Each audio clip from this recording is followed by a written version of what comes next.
उनको भी विशेष good morning. जो कभी कभार आ जाते हैं और झलक दिखला के चले जाते हैं, उनको भी विशेष गुड मॉर्निंग। और किसी को विशेष गुड मॉर्निंग की जरूरत है। हम लोग भारतीय इतिहास के तीसरे सबसे महत्वपूर्ण कक्षा में हैं, जिसे हम आधुनिक भारत कहते हैं। पिछले दिन आधुनिक भारत के सुधार की कड़ी में हमारे द्वारा इस बात की जानकारी आपको दी गई थी कि आधुनिक भारत में आधुनिक शब्द का क्या अर्थ होता है और आधुनिक भारत में पढ़ना क्या क्या है। तो मैंने कहा था कि आधुनिक भारत की शुरुआत यूरोपियन आगमन से करते हैं। 3-4 एंगल से मैंने यूरोपियन आगमन को बताया था। एक था यूरोपियन का आगमन क्रम क्या है, दूसरा यूरोपियन कंपनी के स्थापना का क्रम क्या है, और तीसरा यूरोपियन की पहली फैक्ट्री कहां कहां खुली, उस पर आपको ध्यान रखना है। यह महत्वपूर्ण फैक्ट्री कहां खुली, इस पर नजर रखना था। और चौथा जो बूस्टर फैक्ट में आता है, जो महत्वपूर्ण बिंदु, महत्वपूर्ण गवर्नर, महत्वपूर्ण नीतियां, ठीक है, उनसे। और एक और भी बताए थे, योगदान, यूरोपियन का योगदान क्या था। जैसे पुर्तगाली का योगदान था प्रिंटिंग प्रेस की स्थापना में, क्रॉप में, अल्फांसो आम में, तंबाकू में, आलू में, टमाटर में, काली मिर्च में, अनानास में, पपीता में। ये सब कौन लाया? ये सब पुर्तगाली ने लाया। नहीं तो आप लोग सिंघारा समोसा जो खाते हैं, और समोसा जैसा ही मुंह हो गया है, तो समोसा से वंचित रह जाते। अब तो खैर समोसा की जगह नया फास्ट फूड ले लिया है, बिरयानी, पिज्जा, और क्या होता है जी, बर्गर। हाँ, बर्गर, ठीक है, मोमोज, और उसी टाइप का मुंह भी हो गया, मोमोज सूखा हुआ, देखते हो ऊपर में सूखा हुआ रहता है। खैर मूल में आ जाइए। कहने का अभिप्राय साफ है कि विभिन्न कंपनी के योगदान को भी हम लोग देखेंगे। देख लिए, आज की हमारी कक्षा दूसरे अध्याय से संबंधित है। और दूसरा अध्याय क्या है कि ब्रिटिश साम्राज्य की स्थापना, शुद्धिकरण। वही हमारी आज की कक्षा का सेंट्रल थीम है। आज की कक्षा का हमारा सेंट्रल थीम क्या है? ब्रिटिश साम्राज्य की स्थापना और शुद्धिकरण। तो टॉपिक है ब्रिटिश साम्राज्य की स्थापना और शुद्धिकरण, ठीक है।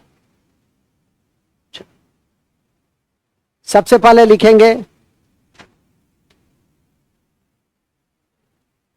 साम्राज्य की स्थापना कैसे हुई। साम्राज्य की स्थापना कैसे हुई?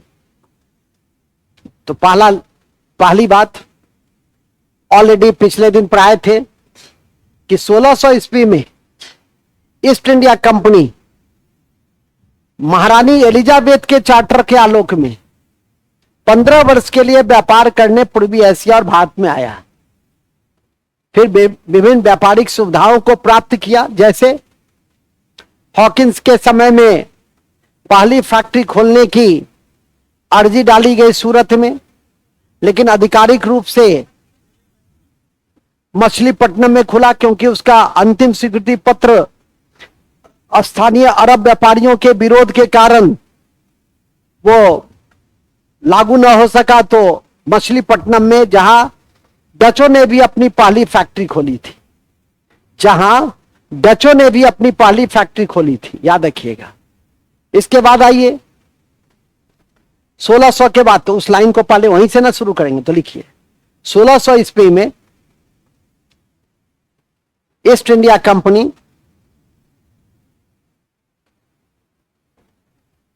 कंपनी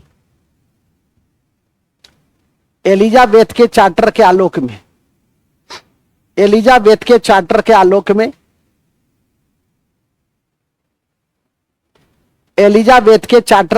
में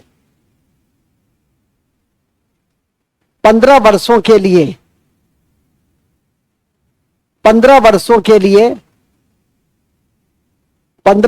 के लिए व्यापार करने वर्षों के लिए व्यापार करने 15 वर्षों के लिए व्यापार करने भारत आया।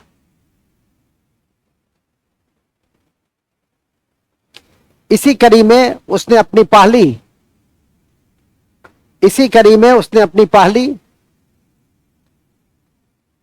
आधिकारिक फैक्ट्री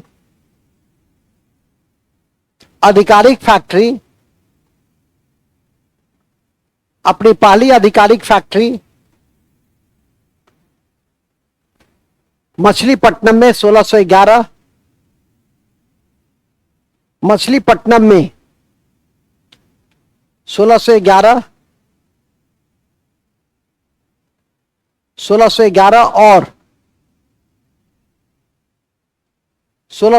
और सूरत में 1613 में खोली। 1613 में खोली, ठीक है। 1633 में उड़ीसा, 1633 में उड़ीसा और 1668 में बम्बे, और 1668 में बम्बे 1668 में बम्बे केंद्र बना। 1668 में बम्बे क्या बना? केंद्र बना। किसका केंद्र बना? व्यापारिक केंद्र बना। कहां? मुंबई में। फिर लिखेंगे इस बीच पैराग्राफ चेंज करके, इस बीच जहांगीर के समय में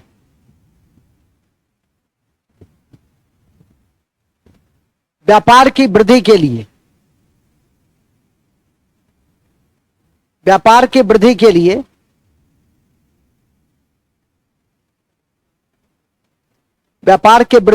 जहांगीर के समय में व्यापार की वृद्धि के लिए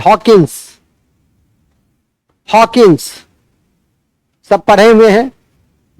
हॉकिंस और सर टॉमस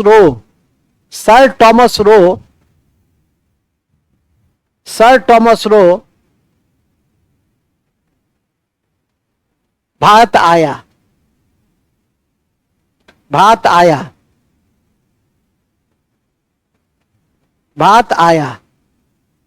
ठीक है।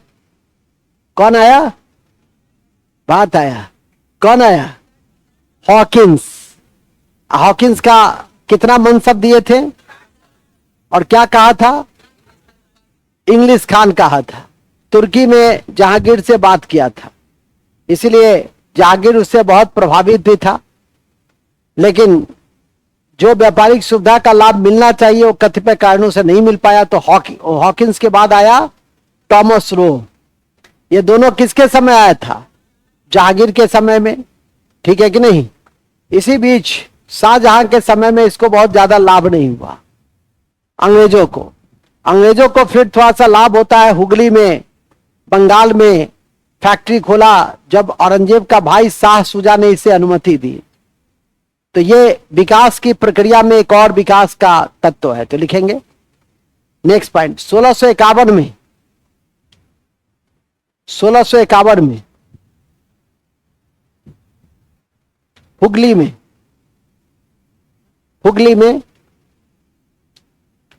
हुगली में औरंगजेब के भाई शाह शुजा ने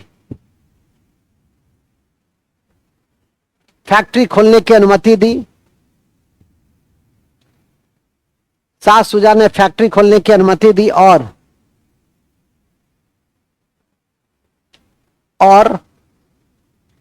3000 वार्षिक कर के बदले 3000 वार्षिक कर के बदले 3000 वार्षिक कर के बदले संपूर्ण बंगाल पर व्यापार करने की अनुमति प्रदान की गई। संपूर्ण बंगाल पर व्यापार करने की, संपूर्ण बंगाल पर व्यापार करने की अनुमति प्रदान की गई।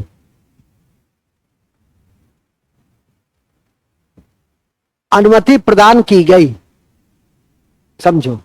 किसने? किसने? सात सुजा उस समय बंगाल का गवर्नर था, ठीक है। अब आता है, फिर याद रखिए, कलकत्ता। तीन गांव का मिला जुला रूप था कलकत्ता। एक था गोविंदपुर, सूतानाती और कोलिकता, और उस तीनों को मिलाकर जॉर्ज चार्नक ने क्या बनाया? आधुनिक कलकत्ता। एक समय हम लोग कलकत्ता कहते थे, अब कलकत्ता नहीं कहते, अब कोलिकता कहते हैं। अब फिर नाम चेंज हो गया। पुराना जो नाम है कोलिकता, वही उसी नाम से आज जाने जाने लगा। जहां तृणमूल कांग्रेस का प्रभाव क्षेत्र है, और तीसरी सबसे बड़ी, चौथी इंडी गठबंधन में तीसरी, हालांकि गठबंधन का हिस्सा नहीं है। गठबंधन कहा जाता है कि जब चुनाव पूर्व अलायंस करते हैं तब उसे हम गठबंधन मानते हैं। गठबंधन हम तब मानते हैं जब वो सभी राज्यों में वो समझौता के साथ युद्ध, मतलब चुनाव लड़ता है। आम आदमी पार्टी और कांग्रेस का गठबंधन नहीं कह सकते हैं, क्योंकि आम आदमी पार्टी दिल्ली में गठबंधन किया, पंजाब में लड़ाई लड़ी, उसको गठबंधन नहीं कह सकते हम। गठबंधन कहां होगा? जो जदयू और भारतीय जनता पार्टी ने लड़ी, टीडीपी और भारतीय जनता पार्टी ने लड़ी। कल संसदीय बोर्ड का अध्यक्ष चुना गया, संसदीय बोर्ड का नेता चुना गया एनडीए का। भाषण सुने होंगे, सुनना चाहिए। कभी बड़ा आदमी बन जाइए तो कैसे अपने आप को एक्सप्रेस कीजिएगा, तो नीतीश कुमार की तरह नहीं एक्सप्रेस कीजिएगा।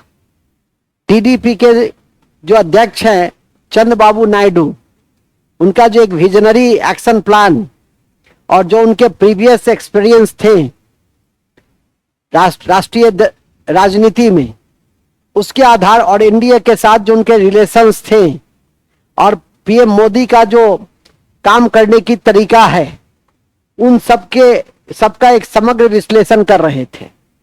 मूल बिंदु पे आ जाइए। मूल बिंदु यह है कि अभी हमने आपको बताया कि तीन गांव मिलकर कलकत्ता बना। तो लिखिए 1698 में बंगाल के तीन गांव,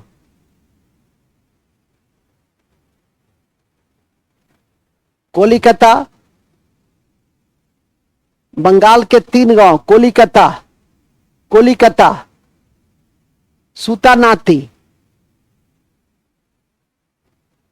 सूतानाती और गोविंदपुर, और गोविंदपुर, और गोविंदपुर, और गोविंदपुर। बंगाल का सूबेदार कौन था? बताओ जी। बंगाल का सूबेदार ललित बाबू आए हैं? कहीं देखे तो हैं ललित बाबू को? अच्छा, इधर आए हैं, बताइए। आलोक बाबू भी आए हैं? नहीं आए तक। हम पूछ रहे हैं बंगाल का सूबेदार तो जॉर्ज चार्नक। माने तुम तो और बस आ गया है जी। बंगाल का सूबेदार का नाम था अजी मुसान। तो लिखेंगे बंगाल का सूबेदार अजी मुसान। बंगाल का सूबेदार अजी मुसान ने ये तीन गांव दिया। कौन गांव दिया? हाँ जी, कोलिकता, सूतानाथी, गोविंदपुर। कौन दिया? बंगाल के सूबेदार अजी मुसान ने। किसको दिया? अंग्रेजों को दिया। अब लिखिए फिर, कालक्रमेण, कालक्रमेण पॉइंट करके लिखिए, कालक्रमेण, कालक्रमेण जॉर्ज चार्नक ने, जॉर्ज चार्नक ने, जॉर्ज चार्नक ने आधुनिक कलकत्ता का निर्माण किया। टिक लगाइए। जॉर्ज चार्नक ने आधुनिक कलकत्ता का निर्माण किया। जॉर्ज चार्नक ने आधुनिक कलकत्ता का निर्माण किया। कौन कलकत्ता? आधुनिक कलकत्ता का निर्माण किया। ठीक है, ठीक है, ओके। नेक्स्ट,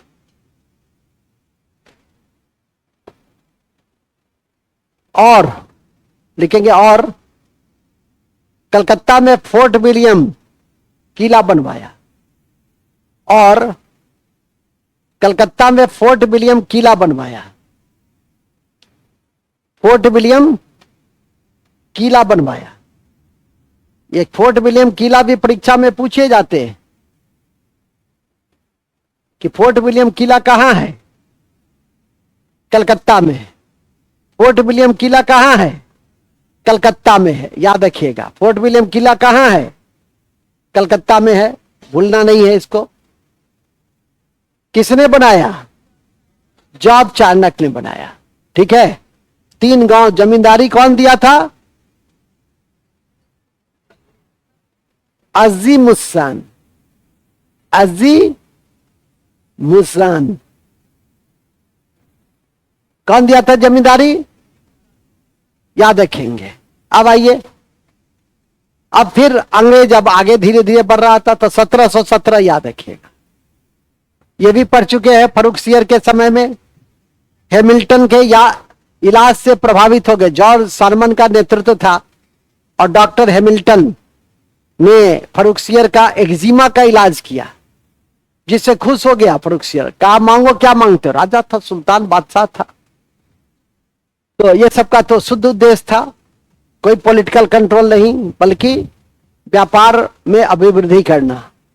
और व्यापार की अभिवृद्धि के लिए इसी कड़ी में उस सबका एक उसने शाही फरमान, रॉयल चार्टर, उसको पारित करवा दिया, जिसको हम लोग कंपनी का मैग्ना कार्टा कहते हैं। ठीक है कि नहीं? कंपनी का मैग्ना कार्टा और गोल्डन फरमान दोनों दो चीज है।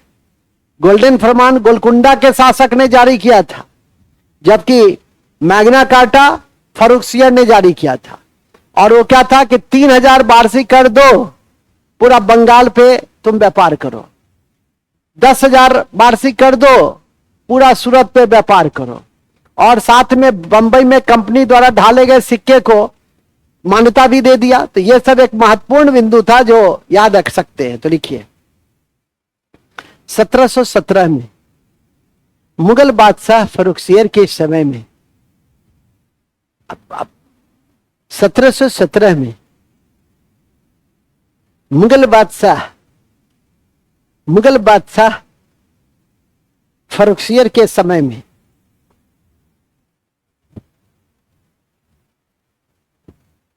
मुगल बादशाह फर्रुखसियर के समय में डॉक्टर हैमिल्टन के इलाज से प्रभावित होकर, डॉक्टर हैमिल्टन के इलाज से प्रभावित होकर, हेलो,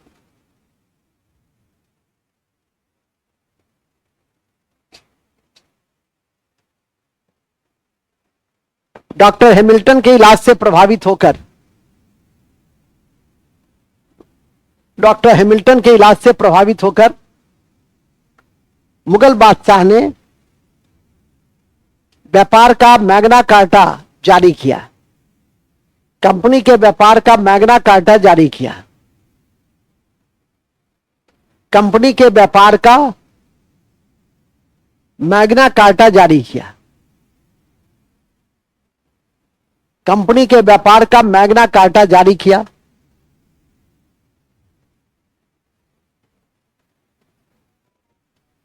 कंपनी के व्यापार का मैग्ना कार्टा जारी किया। और इसके तहत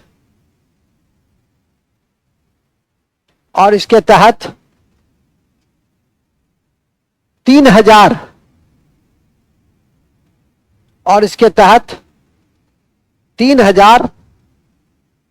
वार्षिक कर के बदले 3000 वार्षिक कर के बदले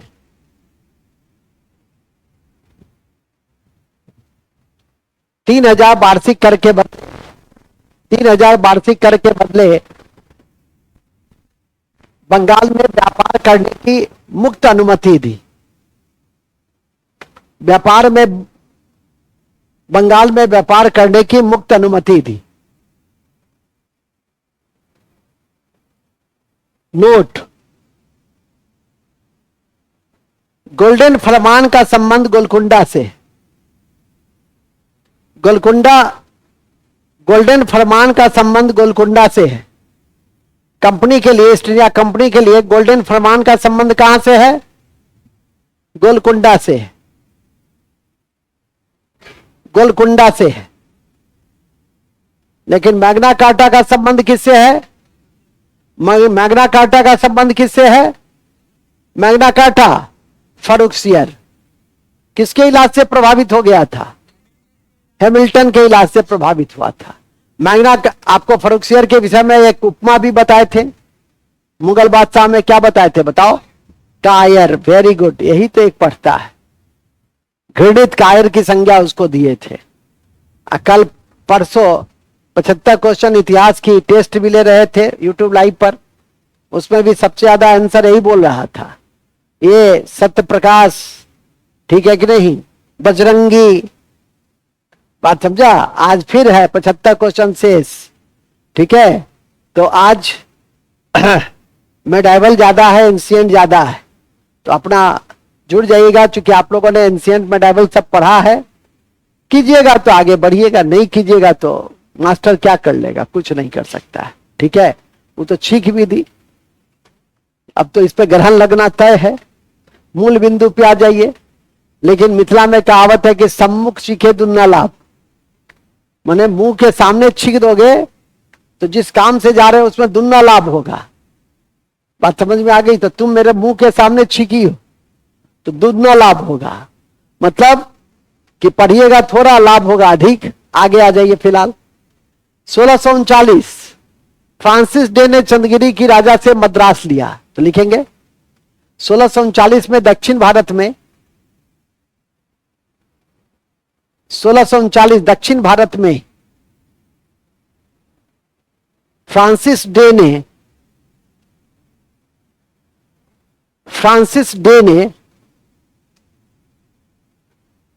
चंद्रगिरी के राजा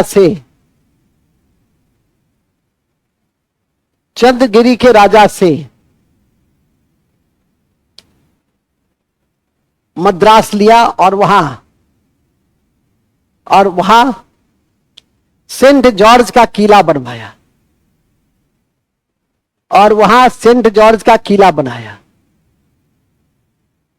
क्या बनाया? सेंट जॉर्ज का किला बनाया। सेंट जॉर्ज का किला बनाया कहां? ठीक है, याद रखिएगा। फ्रांसिस डे ने मद्रास को आधुनिक बनाया, अंगिरास ने बंबई को आधुनिक बनाया, चौड़नक ने कलकत्ता को आधुनिक बनाया। सबका अलग अलग योगदान है। तो फ्रांसिस डे मद्रास याद हो गया। अब बंबई की कहानी को थोड़ा सुन लो। 1661 का वर्ष ब्रिटिशों के साम्राज्य के विकास में बड़ा महत्वपूर्ण है। क्यों महत्वपूर्ण है? क्योंकि ब्रिटिश राजकुमार की शादी पुर्तगाली राजकुमारी से हो गई। राजकुमारी से ना होगी जी, ठीक है कि नहीं? तो किससे हो गई? किसकी शादी? ब्रिटिश राजकुमार की शादी किससे हो गई? कैथरीन बेगंजा से हो गई, या कैटरीना बेगंजा। तुमको कैटरीना ज्यादा याद रहेगा तो कैटरीना ही याद रखो। किसकी शादी किससे हो गई? चार्ल्स प्रथम। शादी के नाम पे स्वाति मुस्कुरा रही है, अपने पुराने दिनों को याद कर रही है। आगे का दिन याद रखो। फिलहाल कहां थे हम लोग? ब्रिटेन राजकुमार चार्ल्स प्रथम की शादी किससे हो गई? कैटरीना ब्रेगेंजा से हो गई। ब्रेगेंजा छोड़ो ना, कैटरीना से हो गई। तो लिखो 1600। अति महत्वपूर्ण है, यह अति महत्वपूर्ण है।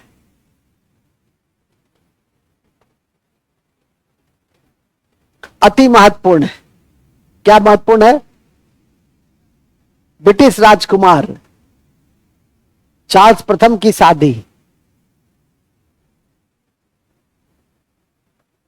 पुर्तगाली कैटरीना से हुई। कैटरीना से हुई, ठीक है? किससे हो गई? कैटरीना से हो गई। अब समझो। राजकुमार की शादी राजकुमारी से हुई, कुछ न कुछ तो देगा बहुतू, दहेज। ठीक है, तो दहेज में क्या दिया पुर्तगाली? बॉम्बे दिया, बॉम्बे गिफ्ट में दिया, 10 पाउंड किराया लेकर दे दिया। ठीक है, तुम्हारे विवाह में क्या मिला? बॉम्बे नहीं मिला, सूता नाती मिला, कोई गांव मिला होगा। ठीक है, यहां याद रखो, तुम्हारा ब्याह में तो कुछ नहीं मिलेगा, देखो छुछुंदर भी नहीं मिलेगा। बुड़बक्के का मुंह देखा है अपना, देख रहा है। सर हमारे विषय बोल दीजिए कि हमारे विवाह में क्या मिलेगा? ब्याह हो जाएगा, यही क्या कम है? मूल में आ जाओ, हद करता है। अब देखो नहीं, हमसे कोई पूछे नहीं कि सर मेरे ब्याह में क्या मिलेगा। अब सीधे बिंदु पे आ जाए। 1661 में विवाह हो गया, किसके साथ? हाँ, वो तो याद हो जाएगा, चार्ल्स का कैटरीना के साथ विवाह। विवाह तो तुरंत याद हो जाता है। अब मिला क्या? तो पुर्तगाली ने क्या दिया? गिफ्ट देगा ना। अरे कन्या पक्ष वर पक्ष को सब जगह गिफ्ट देता है, तो कन्या पक्ष कौन था? तो लिखेंगे पुर्तगाली ने बॉम्बे 10 पाउंड किराया लेकर गिफ्ट में दिया। 10 पाउंड किराया लेकर गिफ्ट में दिया।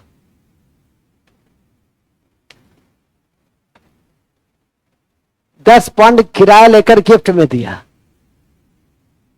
10 पाउंड किराया लेकर बॉम्बे गिफ्ट में दे दिया। कौन दे दिया? किसको? पुर्तगाली दे दिया। हाँ, ठीक है, चलिए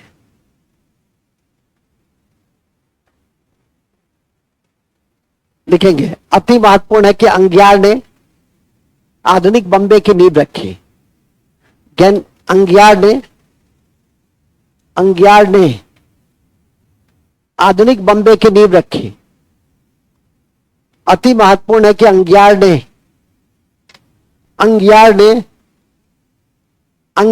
ने आधुनिक बॉम्बे की नींव रखी। आधुनिक बॉम्बे की नींव रखी और सूरत से बॉम्बे मुख्यालय बनाया। और सूरत से बॉम्बे क्या बनाया? मुख्यालय बनाया। ब्रैकेट में लिख दो 1668।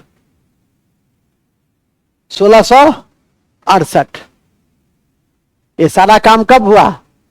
1668 में। विवाह कब हुआ? 1661 में। ठीक है, क्या दिया? बॉम्बे दिया। कितना पाउंड किराया लेकर? 10 पाउंड। कैटरीना कौन थी? चार्ल्स प्रथम कौन था? अब आइए 17वीं सदी समाप्त हुआ। 18वीं सदी के तीसरे दशक में धीरे धीरे कंपनी की बदलती हुई भारत की राजनीतिक व्यवस्था के आलोक में, क्योंकि कई क्षेत्रीय शक्ति का अभ्युदय हो गया था, जैसे मुर्शिद कुली खां बंगाल में, शहादत खां अवध में। ठीक है, तो हर जगह क्षेत्रीय शक्ति का उदय हो रहा था और उसे ऐसा लगा कि व्यापार के साथ साथ यदि राजनीतिक कंट्रोल भी किया जाए तो व्यापार को अधिक लाभ हो सकता है। यह दौर ऐसा था जब केंद्रीय सत्ता, मुगलों की सत्ता का अंत हो गया था। मुगलों की सत्ता का अंत नहीं हुआ था, मजबूत मुगलों की सत्ता का अंत हो गया था। और जो नए मुगल बादशाह बन रहे थे, फर्रुखसियर, घृणित कायर, जो महत्वपूर्ण बन रहे थे, मोहम्मद शाह रंगीला, मतलब जो भी बन रहे थे, बहादुर शाह, साहेब बेखबर, मतलब सब अपने में उपमा से विभूषित थे। इसी क्रम में मैंने बताया आपको कि उनकी राजनीतिक महत्वाकांक्षा हिलोरे लेने लगती है और कर्नाटक के उत्तराधिकार के संघर्ष में कूद जाते हैं। और जहां उनका मुकाबला फ्रेंच के साथ होता है, फ्रांसीस साम्राज्य के संस्थापक के रूप में डुप्ले उभर रहे थे, जो कल बताया था कि सहायक संधि की अवधारणा डुप्ले साहब ने ही दी थी। ठीक है कि नहीं? इसी क्रम में लेकिन जो सफलता मिली अंग्रेजों को, वो 1757 के पलासी की लड़ाई, जो बंगाल के नवाब सिराजुद्दौला और क्लाइव के बीच में हुआ, और फिर बक्सर का युद्ध 1764, 22 अक्टूबर 1764, जिसमें 3 भारतीय शक्तियों को पराजित किया और भारत में ब्रिटिश शासन की नींव पड़ी। 1765 से लेकर 1772 तक दोहरी शासन की व्यवस्था कायम रही। बंगाल में गवर्नर का शासन शुरू हुआ और फिर आप लोगों को याद होगा 1773 का रेगुलेटिंग एक्ट, जब बंगाल का गवर्नर जनरल बन गया। बंगाल का गवर्नर जनरल बन गया। कौन बन गया? वारेन हेस्टिंग्स बन गया। कौन बन गया? वारेन हेस्टिंग्स बन गया। तो ये इन वृत्तांत को थोड़ा सा संक्षिप्त रूपों में लिखेंगे। लिखिए, आगे लिखिए। 1730 के बाद कंपनी की राजनीतिक महत्वाकांक्षा, 1730 के बाद कंपनी की राजनीतिक महत्वाकांक्षा, कंपनी की राजनीतिक महत्वाकांक्षा, कंपनी की राजनीतिक महत्वाकांक्षा, कंपनी की राजनीतिक महत्वाकांक्षा, ठीक है, कंपनी की राजनीतिक महत्वाकांक्षा का पहला प्रयोग कर्नाटक में हुआ। कर्नाटक में हुआ, लेकिन उसे सफलता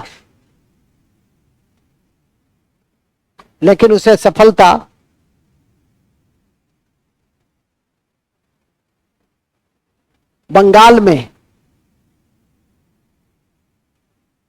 में 1757 को प्राप्त हुई। 1757 को प्राप्त हुई जब उसने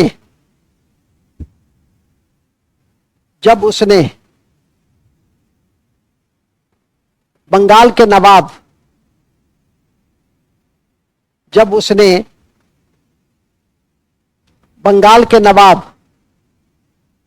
सिराजुद्दौला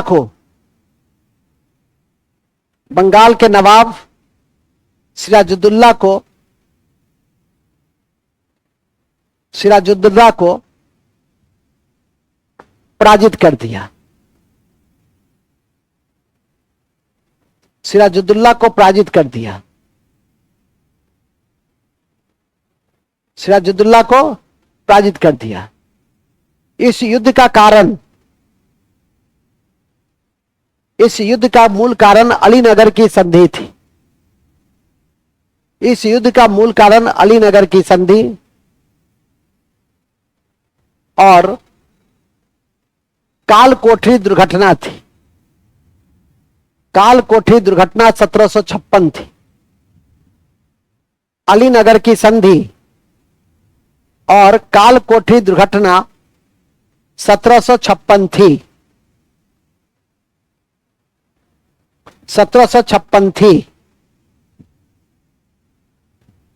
ठीक है, चलिए अब इसको लिखना नहीं है, सुन लेना है। ये काल कोठरी की दुर्घटना हुई क्यों, किस परिस्थिति में ब्लैक होल ट्रेजेडी हुआ, जिसका उल्लेख हॉलवेल नामक एक ब्रिटिश इतिहासकार ने किया। ये घटना है क्या? घटना यह है कि जब सिराजुद्दौला गद्दी पे बैठा तो सभी लोग आए। जो अक्सरा होता है कि बड़े आदमी गद्दी पे बैठते हैं तो दरबार में लोग जाता है जी हजूरी करने, लेकिन न ब्रिटिश गया न फ्रेंच गया। सिराजुद्दौला को यह बात बहुत नागवार लगी और इसी कड़ी में दोनों को जो किलेबंदी किया था, ठीक है, उस किलेबंदी को तोड़ने का आदेश दिया। कहा कि जितना जल्दी हो किला तोड़ दो, अच्छा रहेगा। नहीं माना बात, नहीं माना तो कार्रवाई किया। कौन? सिराजुद्दौला ने। तो अंग्रेज सब भाग गया, फ्रांस मान लिया बात। फ्रांस को ऐसा लगा कि अभी बंगाल के नवाब से युद्ध करना ठीक नहीं होगा, तो ऐसी स्थिति में उसने बात मान ली। लेकिन अंग्रेज सब क्या किया? कहा कि नहीं मानबो हो, की कर लेबो हो, ठीक है कि नहीं, बरगाई के तोरा आर के हम देख लेबो। तो वही हुआ। तो क्या हुआ कि सिराजुद्दौला ने प्रति कार्रवाई की, तो ये सब भाग गया। सब फुल्टा द्वीप में शरण लिया, क्लाइव सब भाग गया। लेकिन 150 से अधिक अंग्रेज पकड़ा गया। और उसको जब पकड़ लिया तो एक छोटे से रूम में बंद कर दिया। जून का महीना, 20 जून को यह घटना हुई थी। आज कितना जून है? 8 जून है। आज के 12 दिन बाद जून का महीना, समझ रहे हो। एक छोटा सा रूम, इतना बड़ा रूम, और 150 अंग्रेज को उसमें ठूस दिया। वो सब तो ऐसे ही गर्मी से क्या हो गया, झुलस गया। आग में झुलसा जाता है, गर्मी में झुलसा नहीं जाता है। ठीक है, सही शब्दों का इस्तेमाल करो। गर्मी में उमस गया, उसको कहेंगे उमस गया। और उस उमस में सैकड़ों की मृत्यु हो गई। और इसी घटना को कहते हैं ब्लैक होल ट्रेजेडी, काल कोठरी दुर्घटना। और जिसकी चर्चा किसने किया है? हॉलवेल ने। ये हॉलवेल कौन थे? ब्रिटिश इतिहासकार थे। तो समझे हॉलवेल की दुर्घटना, काल कोठरी की दुर्घटना क्या थी, कब हुई थी? 1756 में, 20 जून 1700। इस घटना का उल्लेख किस इतिहासकार ने किया? हॉलवेल ने। तो वहां लिख लो नोट में, इस घटना का उल्लेख हॉलवेल नामक इतिहासकार ने किया। ठीक है, चलिए किताब पढ़िएगा तो लिखेगा कि कुछ दिनों के बाद जब कमरा खोला गया तो सभी अंग्रेज मर गए थे, 23 अंग्रेज बच गए थे। ठीक है कि नहीं? लेकिन ये सब लाइन लिखने का कोई औचित्य नहीं है। ठीक है, कोई ऐसा बहुत तरह का आजकल गाइड फाइट साइड आता है, दे देगा कितने अंग्रेज बच गए। अच्छा, ये सब टाइप का क्वेश्चन कभी पूछा नहीं जाएगा। पूछा जाएगा तो हल दे, पंडित जी ये तो 3 दिन पे एक दिन आते हैं, ऊपर से जो है हाफ ही लेते हैं। ठीक है कि नहीं? कितना बजे सुबह उठे थे? 4 बजे। नहीं, तब तो ठीक है। देखो पंडित जी मेहनत कर रहे हैं। वो दूसरा पंडित कहाँ गया? अच्छा, भाग गया। वो सीधे अब आएगा यूट्यूब लाइव में सबसे पहले 2 क्वेश्चन का जवाब तो पहले ही भेज देता है, पहला का ये और दूसरा का ये। आजकल थोड़ा ट्रेंड चेंज किया है, आजकल चारों लिखता है। तुम पूरा नजर रखती हो उस पर। चलिए ठीक है, नेक्स्ट। कहां थे हम लोग? तुम्हारा आंसर नहीं आता है एक भी दिन, लेट से पहुंचता है। अच्छा अच्छा, हाँ चलो ठीक है। हाँ, तो बड़े अच्छे जगह पे हम लोग थे, ब्लैक होल ट्रेजेडी में थे। तो ब्लैक होल ट्रेजेडी समझ गए आगे यहाँ कि ब्लैक होल ट्रेजेडी क्या थी और इस घटना का उल्लेख किसने किया, कहां हुआ। काल कोठरी दुर्घटना हुआ कहां? कलकत्ता में, बंगाल में। कौन थे नवाब? और अंग्रेज सब भाग के कहां चला गया था? फुल्टा द्वीप। कहां चला गया था? फुल्टा द्वीप। अब सुनिए, फिर धीरे धीरे कलकत्ता पे कैप्चर किया, अलीनगर की संधि करने को बाध्य किया। किसको? अंग्रेजों ने सिराजुद्दौला को। लेकिन कालांतर में तो अब सोच लिया था कि इसको हटा देना है। और सिराजुद्दौला का दरबार षड्यंत्रकारियों का दरबार था। उसकी मौसी, उसका भाई, उसका बैंकर, जगत सेठ बैंकर, सब उसके षड्यंत्र में शामिल था। और क्लाइव ने अलग अलग सबसे समझौता किया और कहा कि जब युद्ध लड़ेंगे तो आप लोग सहायता दीजिएगा। अलीनगर की संधि का आरोप लगा के आपने अलीनगर की संधि का भंग किया है, पलासी का युद्ध कर दिया। और ऐसे समय युद्ध किया जो उसके लिए अनुकूल नहीं था, बंगाल के नवाब के लिए। और उसके तरफ से मोहनलाल और मीर मदान नामक सेनापति ही गंभीरता पूर्वक लड़े, अन्य सभी सैनिक लड़ नहीं पाए। कुछ ही घंटों में युद्ध समाप्त हो गया। और पलासी की लड़ाई से यह साबित हो गया कि अंग्रेजों के भारत में जो शासन का मार्ग है वो प्रशस्त हो गया। और उसकी नींव कब पड़ गई? पूर्ण रूप से जब बक्सर का युद्ध हुआ, जब 3 भारतीय शक्तियों को पराजित किया, जिससे मुगल भी था, जिससे बंगाल का नवाब भी था और जिसमें अवध का नवाब भी था। यही 3 उस समय बड़ी शक्तियों में था। हालांकि अंग्रेजों को सबसे ज्यादा प्रतिरोध, सबसे कठोर प्रतिरोध का सामना मराठों से करना पड़ा, क्योंकि मराठा उसका सबसे शक्तिशाली प्रतिरोध करने वालों में से था। तो ध्यान रखिएगा कि पूछेगा कि यदि अंग्रेजों का सबसे शक्तिशाली सामना किसके साथ हुआ? बंगाल में, मराठा में, दे देगा अवध में, तो क्या मारिएगा? मराठा में। ठीक है, आगे लिखिएगा। नेक्स्ट लिखेंगे, नेक्स्ट लिखेंगे। 1 मिनट रुकिएगा। हाँ, कहां तक लिखे थे? पलासी हो गया था ना जी। 1757 में पलासी के युद्ध में हरा दिया, सो नहीं लिखे? लिख तो दिए, गधे का गधे रख, ऊपर तो लिखा हुआ है। तो क्या होता है? और उल्लू कहीं का, और क्या होता है? वो तो याद रहेगा नहीं। ठीक है, आगे लिखिए। कालक्रमेण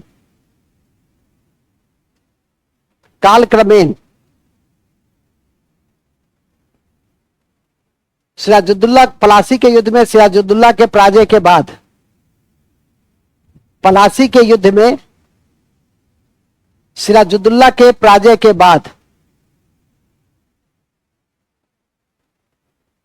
सिराजुद्दौला के पराजय के बाद, सिराजुद्दौला के पराजय के बाद मीर जाफर को गद्दी पे बैठाया गया। मीर जाफर को अंग्रेजों ने गद्दी पे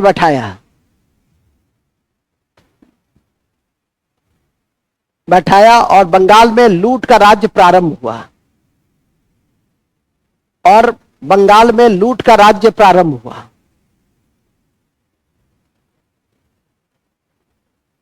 लूट का राज्य प्रारंभ हुआ। ठीक है, लूट का राज्य प्रारंभ हुआ। इसी कड़ी में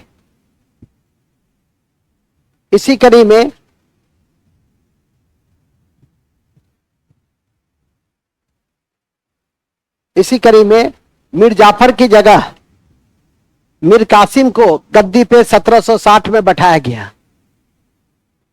इसी कड़ी में मीर जाफर की जगह मीर कासिम को गद्दी पे बैठाया गया। ठीक है, बैठाया गया, जिसे बंगाल क्रांति का नाम दिया गया। जिसे बंगाल क्रांति का नाम दिया गया। जिसे बंगाल क्रांति का नाम दिया गया। किसको बैठाया गया तो बंगाल क्रांति का नाम? जब मीर जाफर की जगह मीर कासिम को बैठाया गया तो क्या नाम दिए? क्यों मीर कासिम गद्दी पे बैठा? सुन लो, मीर जाफर को क्यों हटाया? मीर जाफर ने तो खुली छूट दे दी। शासक कम था, उसका कठपुतली ज्यादा था और विभिन्न क्षेत्र पर भी हस्तगत कर लिया। 24 परगना भी बंगाल के नवाब से ले लिया अंग्रेजों ने, जो काफी फर्टाइल था और टैक्स पॉइंट ऑफ व्यू से भी काफी रिच था। रोज मांग करता ही रहता था। लेकिन अब रोज रोज जो मांग करता था, मीर जाफर अपने आप को अक्षम साबित हुआ। अंत में आरोप लगा दिया अंग्रेजों ने कि तुम जो है सो डच से मिला हुआ है। अब बेदरा की लड़ाई से पहले तुम सारा पृष्ठभूमि तैयार कराता। याद होगा कि बेदरा की लड़ाई अंग्रेजों ने डचों को हराया था। कब? 1759 में। 49 नहीं, 59। 1700 और उसके बाद फिर बांडीवास की लड़ाई हुई थी। 1760 में बांडीवास की लड़ाई हुई थी। बेदरा की लड़ाई में अंग्रेजों ने डच को हराया और 1760 में बांडीवास की लड़ाई में अंग्रेजों ने फ्रेंच को हराया। तो यह आरोप लगा दिया, मीर कासिम को गद्दी पे बैठा दिया। मीर कासिम उससे अधिक कुशल प्रशासक साबित हुआ। यह वही मीर कासिम था, ठीक है, जिसने शुरुआती सभी मांगों को मान लिया अंग्रेजों के और धीरे धीरे करके अपनी शक्ति में वृद्धि किया। मुंगेर में बंदूक कारखाना खुलाया, जहां का बच्चा बच्चा भी कहता है कि बरगाही के तोरार के दिखाइयो कि हम, ठीक है कि नहीं? बात समझे? उससे उससे उलझना बहुत डिच्चियों खत्म। बात समझ गई? देख रही है, ये तो एक ही गोली में सांप। मूल में आ जाइए। नेक्स्ट, कहां थे हम लोग? हम लोग बड़े अच्छे जगह पे थे। मीर कासिम को गद्दी पे बैठा दिया। अब लिखो, मीर कासिम के विषय में कुछ बातें जान लो। मीर कासिम ने आरंभ में कंपनी की सभी मांगों को मान लिया। सभी मांगों को मान लिया।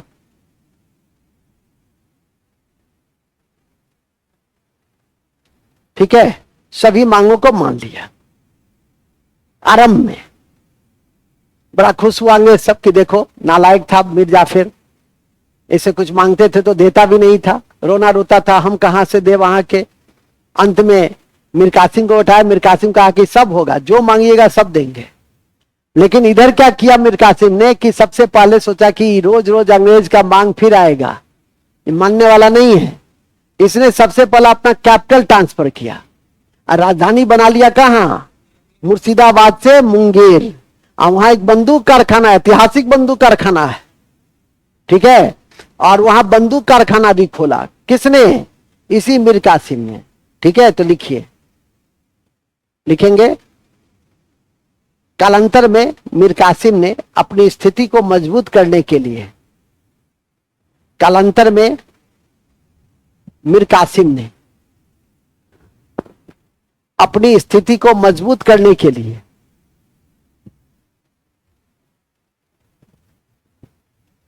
अपनी स्थिति को मजबूत करने के लिए मुर्शिदाबाद से राजधानी मुंगेर लाया, मुर्शिदाबाद से राजधानी मुंगेर लाया,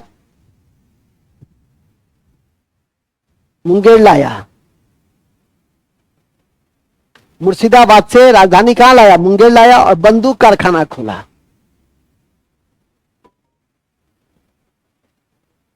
और बंदूक कारखाना खोला। ठीक है, मुंगेर,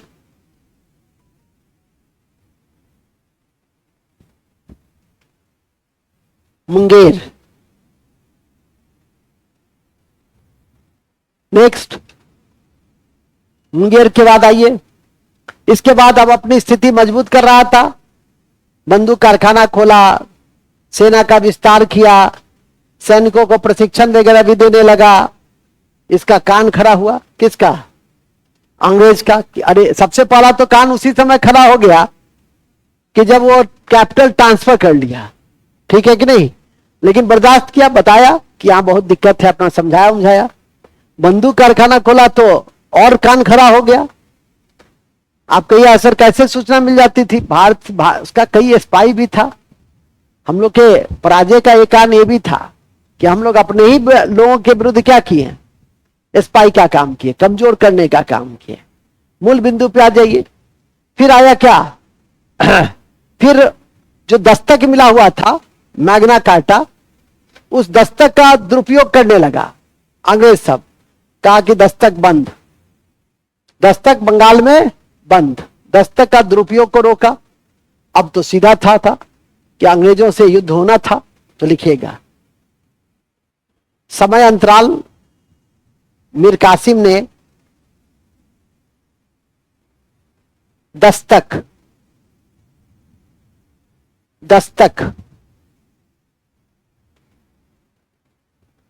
के दुरुपयोग को रोका, दस्तक के दुरुपयोग को रोका। ठीक है,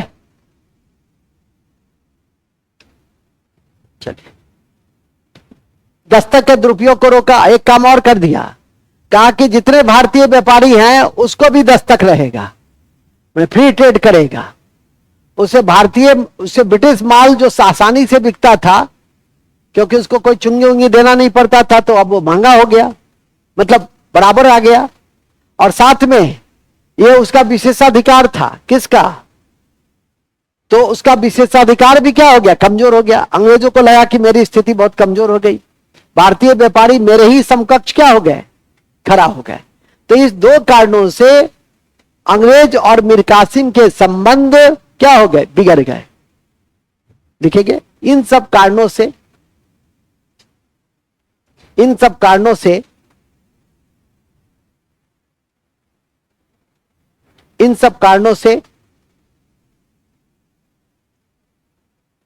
अंग्रेज और मीर कासिम के बीच अंग्रेज और मीर कासिम के बीच संबंध बिगड़ गए, संबंध बिगड़ गए, संबंध बिगड़ गए। मीर जाफर को पुनः गद्दी पे बैठाया गया, मीर जाफर को पुनः गद्दी पे बैठाया गया। मीर जाफर को पुनः गद्दी पे बैठाया गया। कहा कि इससे अच्छा तो कम से कम मीर जाफर था कि चुपचाप 2 पैसा कम देता था लेकिन बात को मानता था, सुनता था। ठीक है, मीर कासिम तो अटैक करने की धमकी देता है, चुनौती देता है, तो इससे अच्छा तो मीर जाफर ही था कि अपना जी किया, 5 रुपया कम ही दिया तो क्या हो गया। ठीक है, और जहां तक डच के साथ रिश्ते का बात तो वो तो आरोप लगाया, उसको हटाना था तो कुछ तो आरोप लगाएगा ना, सच्चाई तो जानता ही था। तो इसलिए फिर से मीर जाफर को मीर कासिम को हटाकर गद्दी पे बैठाया। मीर कासिम भाग गया अवध के नवाब के पास। तो लिखेंगे मीर कासिम अवध के नवाब के यहां शरण ली, अवध के नवाब के यहां शरण ली, अरब के नवाब के यहां शरण ली और अंग्रेजों के विरुद्ध गठबंधन का निर्माण किया, और अंग्रेजों के विरुद्ध गठबंधन का निर्माण किया। हाँ, गठबंधन उस समय भी चलता था, गठबंधन का निर्माण किया।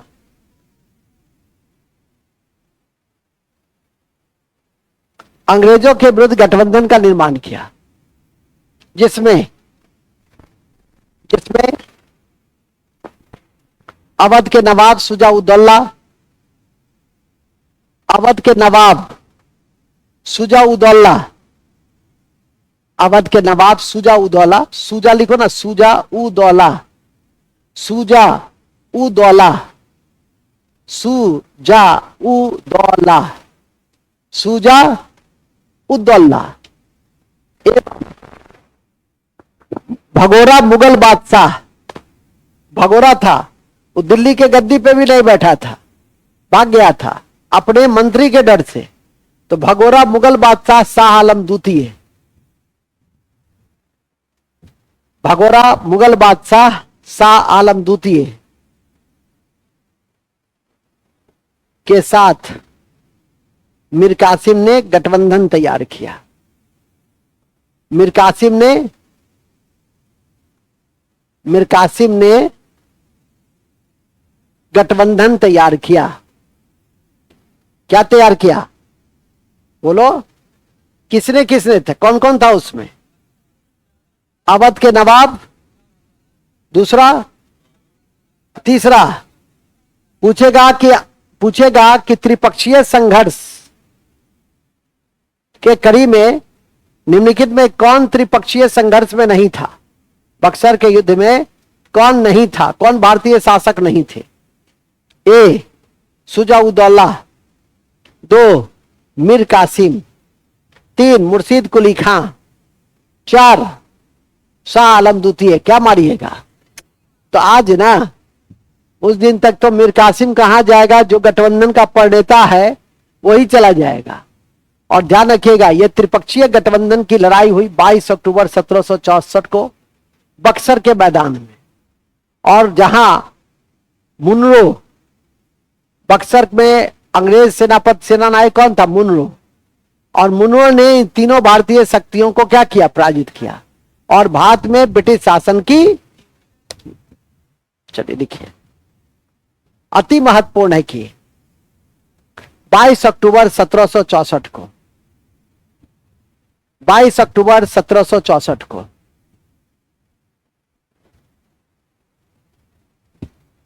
22 अक्टूबर 1764 को 22 अक्टूबर 1764 को 22 अक्टूबर 1764 को बक्सर के युद्ध में अंग्रेज सेनानायक हेक्टर मुनरो ने, अंग्रेज सेनानायक हेक्टर मुनरो ने तीनों भारतीय शक्तियों को तीनों भारतीय शक्तियों को पराजित किया, तीनों भारतीय शक्तियों को पराजित किया और और और और मुगल बादशाह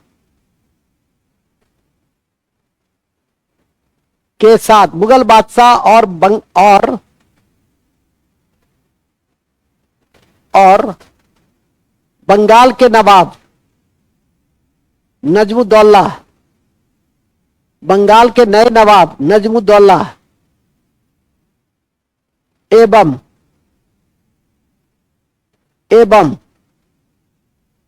अवध के नवाब, अवध के नवाब कौन? शुजा-उद-दौला, शुजा-उद-दौला के साथ अलग अलग इलाहाबाद की संधि की, अलग अलग इलाहाबाद की संधि किया, अलग अलग इलाहाबाद की संधि किया, संधि किया। ठीक है, आपकी परीक्षा के दृष्टि से यहीं तक पर्याप्त है कि जब बक्सर का युद्ध समाप्त हुआ तो कौन सी संधि हुई? इलाहाबाद की संधि हुई। इलाहाबाद की संधि किसके किसके साथ हुआ? तो शाह आलम मुगल बादशाह, बंगाल के नवाब नजीमुद्दौला और अवध के नवाब शुजा-उद-दौला के साथ इलाहाबाद की संधि हुई। यही आपको ध्यान में करके रखना है। इसी कड़ी में 1765 ईस्वी से बंगाल में द्वैत शासन की नींव पड़ गई। तो लिखेंगे इसी कड़ी में बंगाल में लॉर्ड क्लाइव के द्वारा द्वैत शासन की नींव रखी। क्लाइव के द्वारा द्वैत शासन की नींव रखी है। क्लाइव कौन थे? ये बंगाल साम्राज्य, ये ब्रिटिश साम्राज्य के संस्थापक थे। क्लाइव कौन थे? ब्रिटिश साम्राज्य के। क्लाइव के द्वारा द्वैत शासन की नींव रखी गई। कब रखी गई? 1765 में द्वैत शासन की नींव रखी गई। द्वैत शासन की नींव रखी गई। ठीक है, द्वैत शासन की बड़ा अच्छा था। प्रशासन संभालता स्वयं और दीवानी दे दिया भारतीयों को, क्योंकि तत्काल यदि ब्रिटिशों के द्वारा दीवानी वसूला जाता तो विरोध हो जाता। तो कितना बढ़िया से इन नीतियों का प्रतिपादन किया, जो ध्यान रखिए। हालांकि वारेन हेस्टिंग्स ने इस द्वैत शासन को, जिसको के.एम. पानीकर ने डाकू का राज्य कहा, 1772 ईस्वी में इस द्वैत शासन को समाप्त कर दिया। किसने? वारेन हेस्टिंग्स ने, जो बंगाल का अंतिम गवर्नर और बंगाल का पहला जीजाजी थे, गवर्नर जनरल थे। कौन थे? गवर्नर जनरल थे। कौन? Warren Hastings. तो लिखेंगे द्वैत शासन को 1772 में, द्वैत शासन को 1772 में 1772 में बंगाल के प्रथम जीजी गवर्नर जनरल, बंगाल के प्रथम जीजी गवर्नर जनरल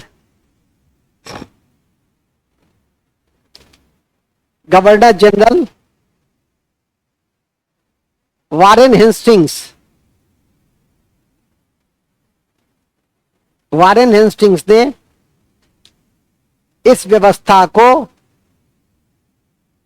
समाप्त कर दिया।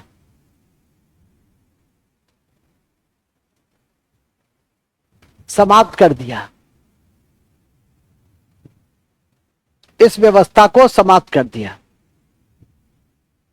किसने?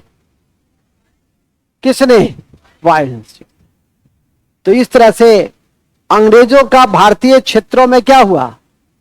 प्रभाव बढ़ता गया। ठीक है कि नहीं? तो अब हमारा टॉपिक आज का क्या था? ब्रिटिश साम्राज्य की स्थापना और सुदृढ़ीकरण, यही ना था? तो सुदृढ़ीकरण को भी देख लो। अब स्थापना हम करा दिए, ठीक है। कौन से दो युद्ध के माध्यम से स्थापना हो गई? पलासी और बक्सर, दोनों जगह शासक किसके किसके साथ हुआ उसको याद रखिए। आप लोग अपनी परीक्षा के दृष्टि से कुछ पृष्ठभूमि की भी जानकारी मैंने आपको दे दिया। कुछ घटना जो आपकी परीक्षा के दृष्टि से महत्वपूर्ण थे, जैसे कालकोठी दुर्घटना 1756 20 जून हॉलवेल के द्वारा उल्लिखित, उसको आप याद रखने का प्रयास करेंगे। इलाहाबाद की संधि बक्सर के युद्ध के बाद हुई थी। अलीनगर की संधि प्लासी के युद्ध के पहले हुई थी। इन सब कभी कभी संधि याद रखिए, कालक्रम के अनुसार दे देता है, तो वहां पर आपको याद रहेगा, तो सजाने में क्या हो जाती है? आसानी हो जाती है। इसी क्रम में अब हम लोग बंगाल और अवध तक हम लोग देख लिए। अवध के बाद मराठा सबसे ज्यादा प्रतिरोध का सामना उसको कहां करना पड़ा? मराठों से करना पड़ा। तो लिखिए पैराग्राफ चेंज। अंग्रेजों को सबसे अधिक प्रतिरोध का सामना मराठों से करना पड़ा।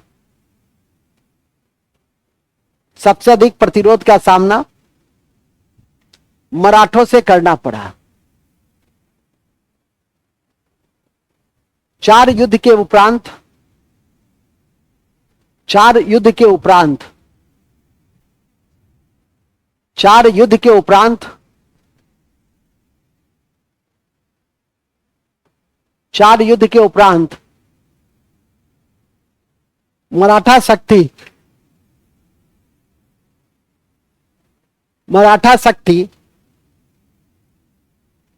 ब्रिटिश नियंत्रण में आ गई।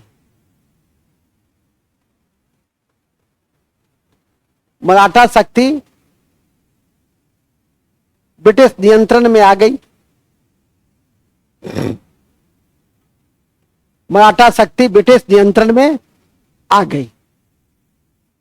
इसके अतिरिक्त दक्षिण भारत में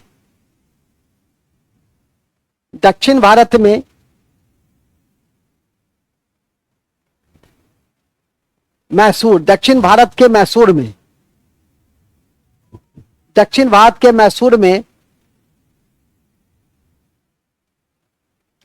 में हैदर अली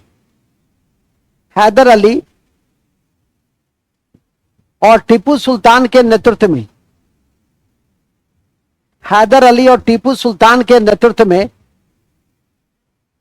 हैदर अली और टीपू सुल्तान के नेतृत्व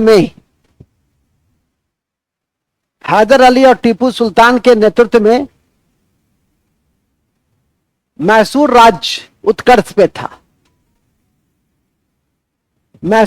उत्कर्ष पे था। बताए थे एक वंश की स्थापना हुई थी विजयनगर युद्ध के बाद। उस वंश का क्या नाम था? पाडियार वंश था, याद रखिएगा। लिखे हुए हैं, कॉपी में लिखे हुए हैं। जब विजयनगर का समापन करवाए थे तो वहां लिखा हुआ होगा, ठीक है? याद है? नहीं याद है? किसको किसको याद है? विजयनगर किसको किसको याद है? बताइए, विजयनगर किसको किसको याद है? क्यों पढ़ते हो? तो शर्म का भाव नहीं है, उस पर से मुस्कुरा रहे हो। बताओ, खड़े हो? तुम ही खड़े हो? हाँ बताओ ना, खड़े होइए ना पीछे। हाँ जी, बताओ, कृष्णदेव राय के विषय में बताओ 5 बातें। कृष्णदेव राय के विषय में 5 बातें बताओ, क्या क्या किया।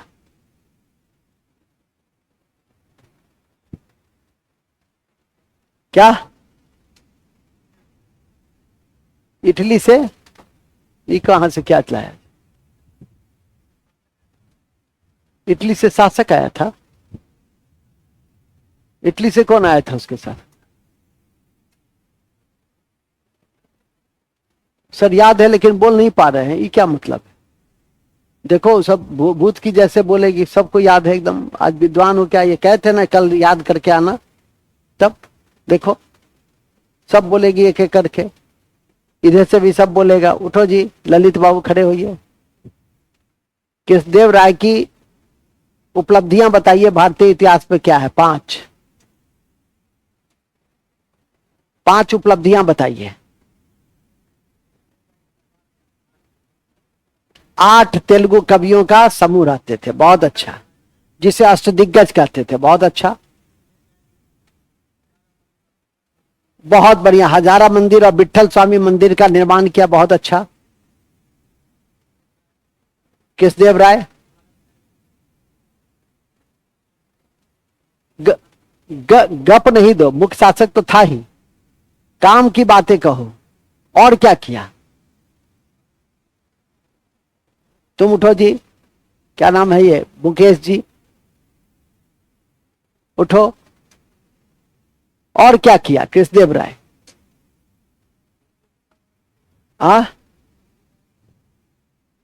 अपने याद में, अपने मां की याद में विजयनगर की नींव रखी। विजयनगर की नींव तो बाप के याद में रखा था हरिहर बुक्का ने, मां की याद में तो उसने दूसरा नगर बसाया था।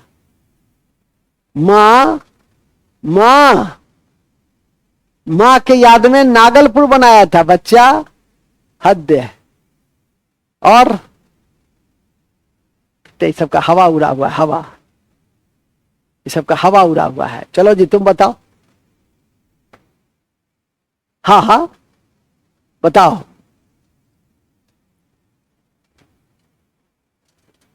बताओ कृष्णदेव राय के समय में क्या क्या हुआ? वो हो गया, वो सब हो गया।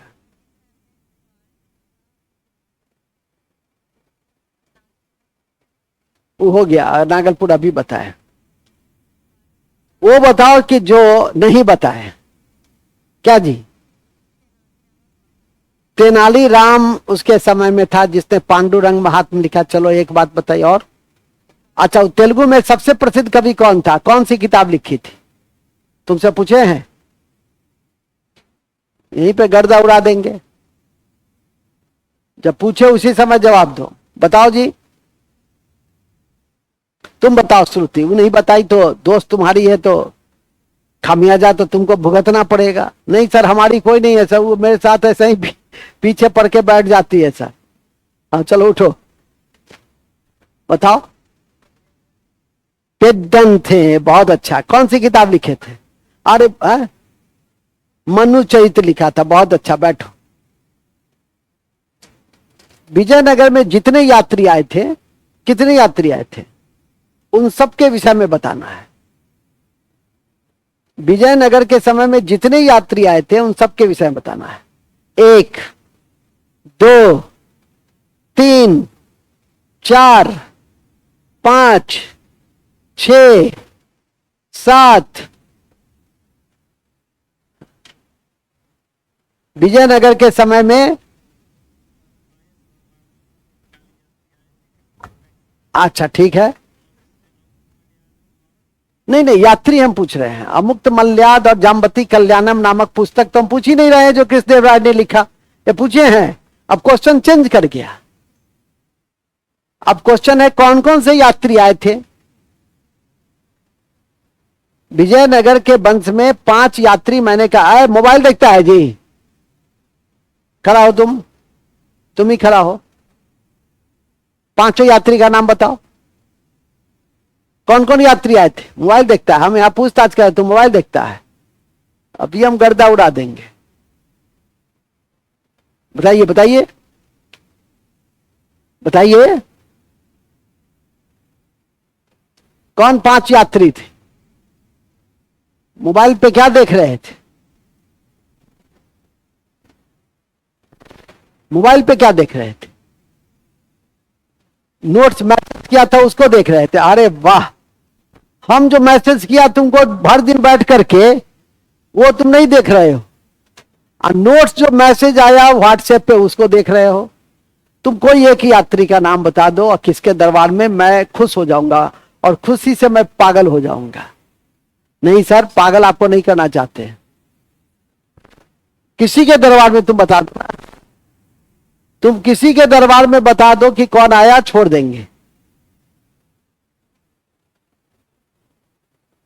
देखते हैं, तुम्हारा दोस्त है, खड़ा हो, तो एक दोस्त नहीं बताया तो दूसरे से पूछेंगे तुम बताओ, तुम ही मैसेज किए थे, तो किसका मैसेज देख रहे थे?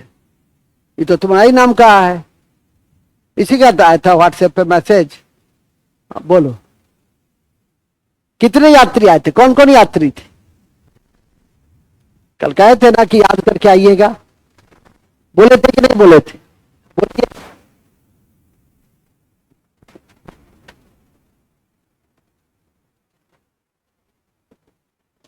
खड़ी हो बाबू, तुलु वंश में आ गई है। ओ माय गॉड, खड़ी हो खड़ी हो खड़ी हो, बताओ अब्दुल रज्जाक किसके वंश में आया था? बताओ, ये तो पढ़े थे ना, अब्दुल रज्जाक किसके वंश में आया था? किसके समय आया था? पीटर मुंडी किसके समय आया था? मिल्डन हॉल एक अंग्रेज यात्री किसके समय आया था? ट्रेवेनियर बर्नियर किसके समय आया था? सब लिखा हुआ है, सब यात्री सब था। निकोलस कॉन्टी किसके समय आया था? पायस बारबोसा किसके समय आया था? नूनिस किसके समय आया था? एक भी, हम तो एक ही, कितना संतोषी आदमी है, कितना संतोषी मास्टर है। एक बता दो, कोई एक बता दो। पायस केडी राय के समय में। अच्छा, और बताओगी? और कोई बताएगा इधर से, पीछे से? उठो जी, सुरती मूर्ति सब। मुंह क्यों धुआं की जैसा बनाई हुई हो? धुआं जैसा मुंह क्यों बना हुआ है? खुशी रहना चाहिए। इसमें से कोई एक और तुम बता दो, छोड़ देंगे। कोई एक यात्री जो जिसके दरबार में आया था, बता दो, छोड़ देंगे पक्का। सब खुश रहना चाहिए, मुंह किसी का धुआं जैसा रहा।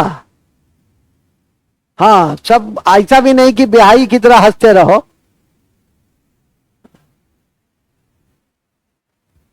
क्या विवेक बाबू, अब आप ही से लास्ट करते हैं, खड़े होइए, ये लोग तो बताएंगे नहीं। ये जितना यात्री मैंने बोला है वो तुम बोल दोगे तो मैं प्रसन्न हो जाऊंगा कि चलो मैंने जो मेहनत किया, मैंने जो पढ़ाया, एक आध लड़का है उसको अच्छे से याद करके रखे। वेरी गुड, वेरी गुड, बहुत अच्छा, बहुत अच्छा, हाँ बहुत अच्छा, अच्युत राय के दरबार में है, बहुत अच्छा। और पीटर मुंडी, ऐसे नहीं बोलो। मिल्डन हॉल, ट्रेवेनियर बर्नियर, पीटर मुंडी का कल परसों भी बता रहे थे, अकाल का जिक्र किया था। शाहजहां के दरबार में पीटर मुंडी। चलो बैठ जाओ, गुड। तो आप लोग को हम खड़ा करके चेहरा देखेंगे क्या? नहीं, बैठो बैठो।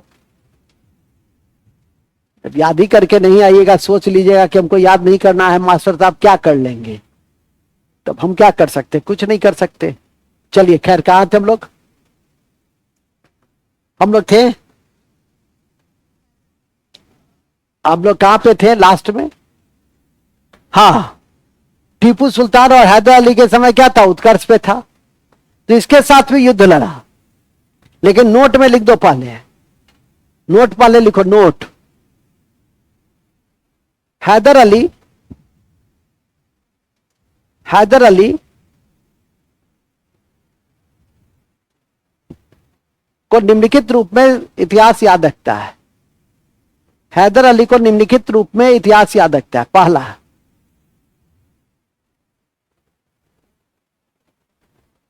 1757 में डिंडीगुल में आधुनिक शस्त्रागार की नींव रखी। 1757 में डिंडीगुल में, 1757 में डिंडीगुल में, डिंडीगुल में आधुनिक शस्त्रागार की नींव रखी। आधुनिक शस्त्रागार की नींव रखी। एक, डिंडीगुल में स्थानीय शस्त्रागार की, आधुनिक शस्त्रागार की नींव रखी। 1 2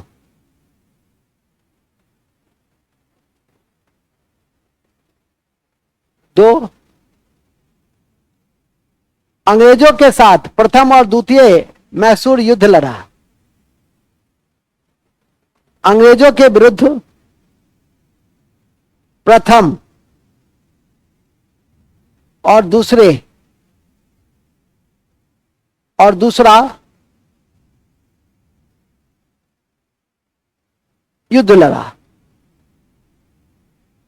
और दूसरे युद्ध के दौरान ही उसकी मृत्यु हो गई। लिखेंगे दूसरे युद्ध के दौरान ही हैदर अली की मृत्यु हो गई। दूसरे युद्ध के दौरान ही हैदर अली की मृत्यु हो गई। चलिए, हैदर अली के बाद अब आइए लिखेंगे दूसरा आंग्ल मैसूर युद्ध को, जो युद्ध लड़ा जा रहा था, तो हैदर अली तो मर गया, तो लिखेंगे दूसरा आंग्ल मैसूर युद्ध को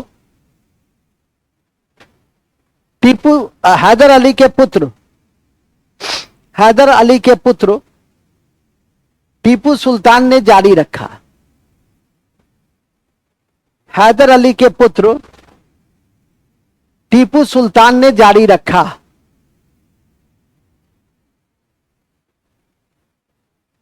टीपू सुल्तान ने जारी रखा। ठीक है, किसने जारी रखा? टीपू सुल्तान ने जारी रखा। ठीक है, टीपू ने, फिर लिखे टीपू ने नए कैलेंडर और सिक्कों की ढलाई की। अब टीपू को क्यों जानते हैं वो भी लिख लो। टीपू ने नए कैलेंडर और सिक्के की ढलाई की। नए कैलेंडर और सिक्कों की ढलाई की। श्रीरंगपट्टनम में स्वतंत्रता का वृक्ष लगवाया।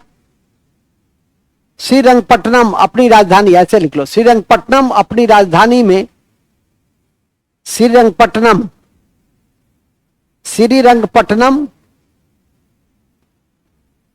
अपनी राजधानी में फ्रांस की क्रांति से प्रभावित होकर,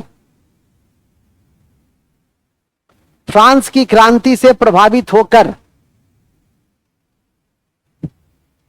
फ्रांस की क्रांति से प्रभावित होकर, फ्रांस की क्रांति से प्रभावित होकर स्वतंत्रता का वृक्ष लगवाया। फ्रांस की क्रांति से प्रभावित होकर स्वतंत्रता का वृक्ष लगवाया और जैकोबियन क्लब का सदस्य रहा और फ्रांस के जैकोबियन क्लब का सदस्य बना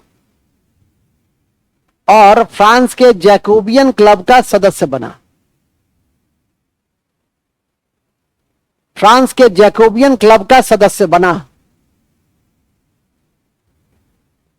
टीपू को क्यों याद रखते हैं? पहला कि दूसरे युद्ध क्यों जारी रखा। दूसरा, नए कैलेंडर और सिक्कों की ढलाई किया। तीसरा, स्वतंत्रता का वृक्ष लगवाया। श्रीरंगपट्टनम क्या था उसकी राजधानी थी और जैकोबियन क्लब का हिस्सा, फ्रांस के जैकोबियन क्लब का हिस्सा मतलब सदस्य बना। इस कारण से हम उसको याद रखते हैं। श्रृंगेरी के मंदिर का पुनर्निर्माण कराया, तो लिखेंगे उन्होंने श्रृंगेरी के मंदिर का निर्माण कराया, पुनर्निर्माण कराया और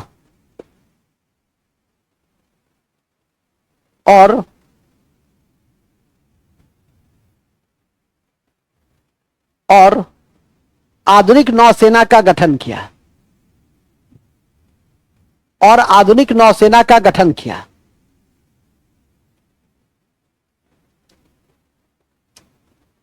आधुनिक नौसेना का गठन किया। इसी कड़ी में अंग्रेजों के विरुद्ध तीसरा आंग्ल मैसूर युद्ध, अंग्रेजों के विरुद्ध इसी कड़ी में अंग्रेजों के विरुद्ध तीसरा आंग्ल मैसूर युद्ध 1792, तीसरा आंग्ल मैसूर युद्ध 1792, 1792,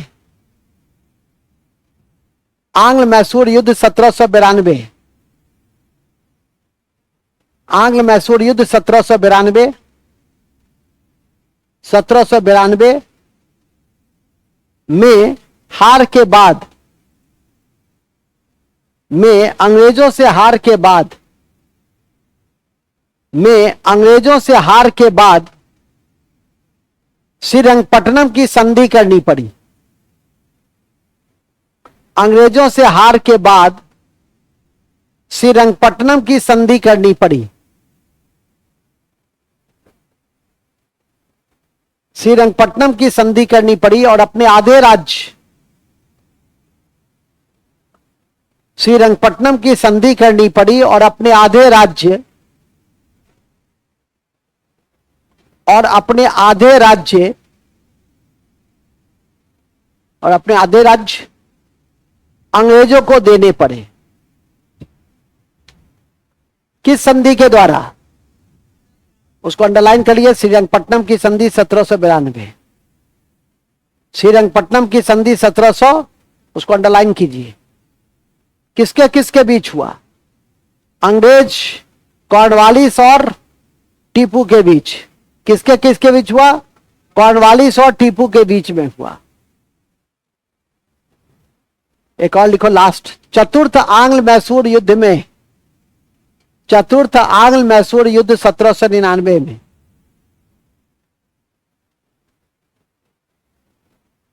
चतुर्थ आंग्ल मैसूर युद्ध, चतुर्थ आंग्ल मैसूर युद्ध 1799 में, चतुर्थ आंग्ल मैसूर युद्ध 1799 में युद्ध भूमि में ही उसकी मृत्यु हो गई। युद्ध भूमि में ही उसकी मृत्यु हो गई। युद्ध भूमि में ही उसकी क्या हो गई? मृत्यु हो गई। युद्ध भूमि में ही उसकी मृत्यु हो गई। 1818 तक, 1818 तक पंजाब और सिंध को छोड़कर, 1818 तक पंजाब और सिंध को छोड़कर, पंजाब और सिंध को छोड़कर संपूर्ण भारतीय साम्राज्य अंग्रेजों के नियंत्रण में थे। संपूर्ण भारतीय साम्राज्य अंग्रेजों के नियंत्रण में थे। संपूर्ण भारतीय साम्राज्य अंग्रेजों के नियंत्रण में थे। ठीक है, किसके नियंत्रण में थे? पुनः फिर लिखिए, पुनः उल्लेखनीय, पुनः उल्लेखनीय है कि 1843 में, 1843 में नेपियर की सहायता से, नेपियर के द्वारा सिंध को, नेपियर के द्वारा सिंध को, नेपियर के द्वारा सिंध को और 1849 में डलहौजी के द्वारा, डलहौजी के द्वारा, डलहौजी के द्वारा पंजाब का अधिग्रहण किया गया। पंजाब का अधिग्रहण किया गया।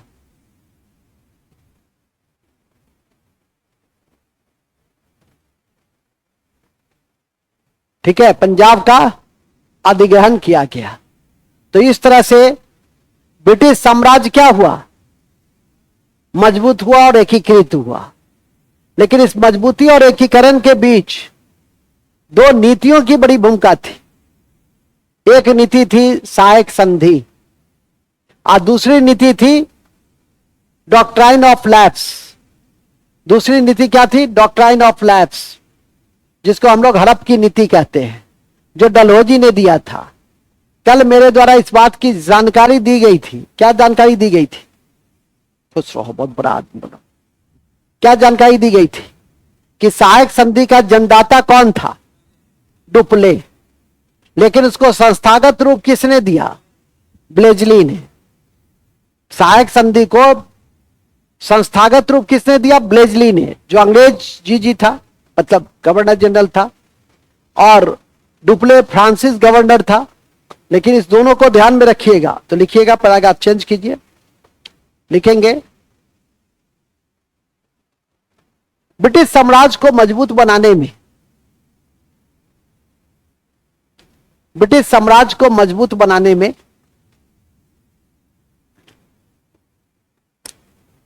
ब्लेजली की सहायक संधि,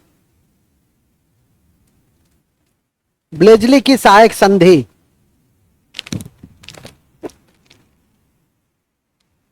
ब्लेजली की सहायक संधि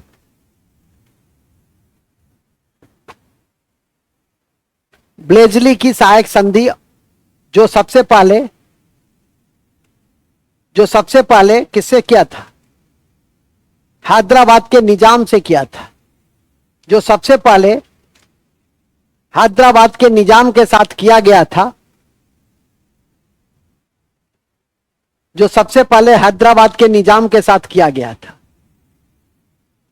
जो सबसे पहले हैदराबाद के निजाम के साथ किया गया था। और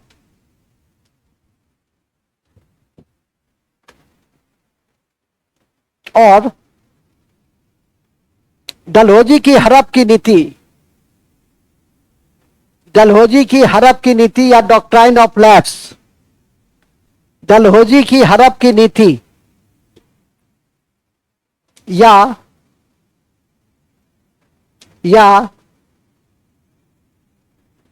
doctrine of lapse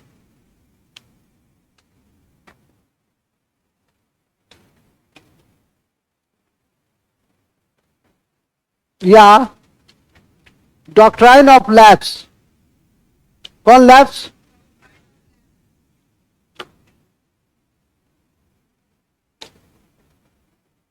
doctrine of lapse की महत्वपूर्ण भूमिका रही। डॉक्ट्राइन ऑफ लैप्स की महत्वपूर्ण भूमिका रही।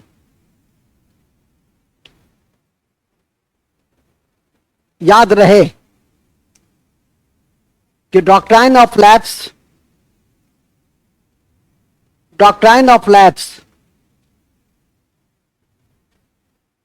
सबसे पहले, मैंने हड़प की नीति सबसे पहले, अरे उसको अंग्रेजी में डॉक्ट्राइन ऑफ लैप्स कहते हैं। हड़प की नीति सबसे पहले 1848 में 17,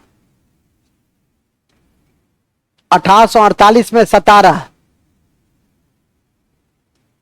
1852 में उदयपुर, 1852 में उदयपुर,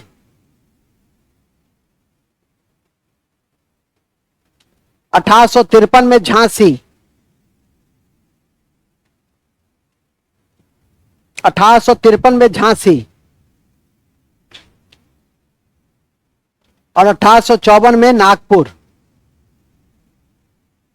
और 1854 में नागपुर, 1848 में 17, 1852 में उदयपुर, 1853 में झांसी, 1854 में नागपुर का अधिग्रहण किया गया।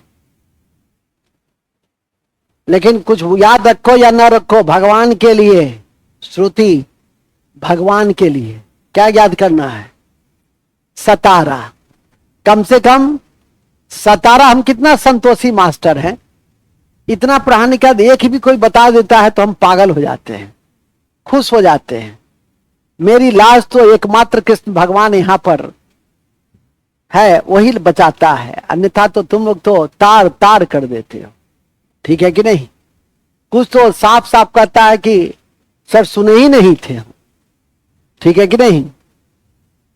ललित बाबू, तुम कब अपने फॉर्म में आओगे कि पाकिस्तान वाला ही हाल रखोगे कि अमेरिका से पराजित हो जाओगे? नहीं। देखो T20 में अमेरिका जैसा नवोदित देश पाकिस्तान को T20 में हरा दिया सुपर ओवर में। अद्भुत, अमेरिका ने पाकिस्तान को हराया, कम बड़ा न्यूज है। ठीक उसी तरह से कि नीदरलैंड ने जब दक्षिण अफ्रीका को एक बार हरा दिया था, स्कॉटलैंड भी हरा दिया था दक्षिण अफ्रीका को। अच्छा वाह, बहुत बढ़िया। मूल में आ जाइए। मूल यह है कि जैसा कि मन्नू अभी आपसे तन्नू को कहा, तो मन्नू ने तन्नू को क्या कहा? मन्नू ने तन्नू को कहा कि दो बातों याद रखियो।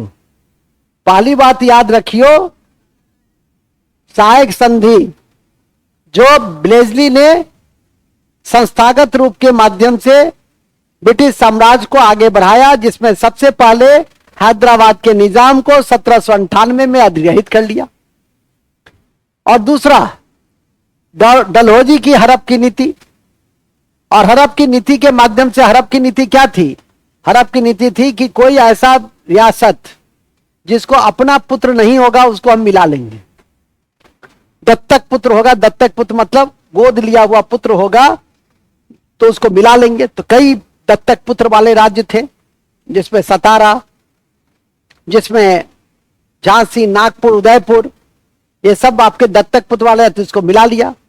आज जो दत्तक पुत्र में नहीं मिला पाया, उस पर कहा कि तुम्हारे राज्य में बैड गवर्नेंस है, कुशासन है, और हम कुशासन के आधार पर मिलाएंगे। और हम कुशासन के आधार पर मिलाएंगे तो ऐसा कुशासन के आधार पर मिलाने वाला कौन सा राज्य बना? अवध। 1856 में आउटरम के रिपोर्ट के आलोक में, 1856 में आउटरम के रिपोर्ट के आलोक में अवध को कुशासन के आधार पर मिला लिया, जो 1857 के विद्रोह का, प्रथम सिपाही विद्रोह का एक कारण भी बना कि अवध को मिला लिया गया, क्योंकि उस समय लोगों में क्षेत्रीय निष्ठा अधिक होती थी। आज भी है क्षेत्रीय निष्ठा। आज भी हम अपने मुख्यमंत्री को राष्ट्रीय मंच पर देखते हैं तो खुश हो जाते हैं। ठीक है कि नहीं? ये क्या है? ये हमारी क्षेत्रीय निष्ठा नहीं है तो और क्या है? कि हमारा मुख्यमंत्री किंग मेकर के रूप में है, तो ये क्या है? यही तो क्षेत्रीय निष्ठा है। और राष्ट्रीय निष्ठा क्या? हालांकि हम प्रधानमंत्री को भी देख करके खुश होते हैं, कोई अच्छी कामयाबी लाते हैं तो और खुश होते हैं, कम कामयाबी लाते हैं तो स्वाभाविक है कि कहते हैं सुधार कीजिए, अपनी नीतियों में सुधार कीजिए। दो बड़ी समस्या, इतना काम आपने किया, देश की बड़ी बड़ी समस्याओं के समाधान करने में मोदी साहब का योगदान है, लेकिन दो बड़ी समस्या है, यदि निदान कर दे तो 1000 वर्षों तक याद करेगा देश, और वह है गरीबी और बेरोजगारी। यदि इसका पूर्ण खात्मा हो जाए, क्यों नहीं हो सकता? यूरोपियन देशों में है कि नहीं? हम अर्थव्यवस्था को विकसित करें, प्रोडक्शन, प्रोडक्टिविटी, एक्सपोर्ट, इन सबको बढ़ाएंगे तो स्वाभाविक है कि हमारा जो हमारा अवसर की संख्या वो अधिक से अधिक सृजित होगी। और जैसे ही गरीबी रेखा से ऊपर लोग आ जाएंगे तो बेरोजगारी और गरीबी का क्या है? अंतर संबंध। ठीक है कि नहीं? मूल बिंदु पे आ जाइए। मूल बिंदु यह है कि जो मैंने अभी जानकारी में दिया कि जिसको हम इस दो नीति से नहीं मिला सके उसको कुशासन के आधार पर मिला लिए। तो लिखिए, ध्यान रखें, ध्यान रखें, घड़ी उड़ी मत देखिए। आज इकोनॉमिक्स शुरू करेंगे, रणनीति बता के छोड़ेंगे। कह दिए थे परसों ही कि आज जब 8 बजे आपको बुलाया जाता है तो 1 बजे की मानसिकता रखिए। मानसिकता समझते हैं ना? हाँ, कम से कम, अब देर हो जाए, 1:45 हो जाए, वो तो कोई फैक्ट्री तो है नहीं कि बटन दाबेंगे समाप्त हो जाएगा। ठीक है कि नहीं? अभी सोचती हो कि बेकार करने आए मॉडर्न हिस्ट्री की क्लास। ठीक है, अच्छा तुमको छोड़ देंगे, तुम इकोनॉमिक्स नहीं करना चाहती हो तो चली जाना घर। मूल में आ जाइए। खैर कुछ ऐसे भी बालक थे जो इंग्लिश करके चले गए, कुछ ऐसे भी बालिका थे जो आ ही नहीं, बालक बालिका ऐसे भी थे, सोचे होंगे आज कौन जाएगा, आज संडे मनाते हैं, सैटरडे मनाते हैं। एंजॉय करने का अनेक माध्यम होता है। मूल में आ जाइए, ये बेचारा लग रहा है कहां से फंस गया, ठीक है कि नहीं। कहां थे जी तुम परसों? छुट्टी लिया था, ये कोई सरकारी कार्यालय है? अजी कहां थे तुम, क्यों नहीं आए थे? कोई भावनात्मक परेशानी थी क्या? तुम तो भावनाओं में बह जाते हो, इसलिए तुम्हारा नाम ही भावना कुमारी है क्या? शादी था? किसका शादी था इसलिए उदास हो? शादी हो गया? अच्छा, किसका? भैया का शादी? अब भैया के भाई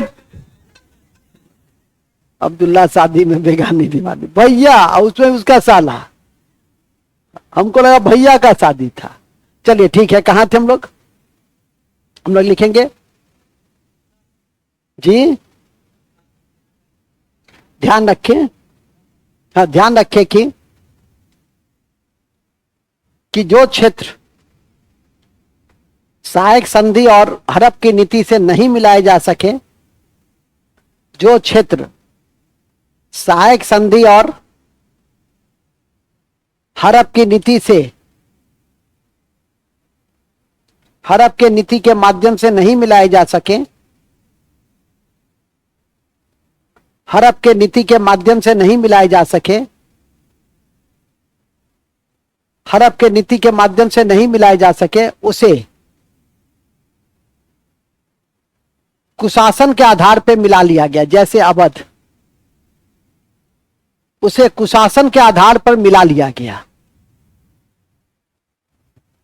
उसे कुशासन के आधार पर मिला लिया गया। जैसे अवध 1856 में 1856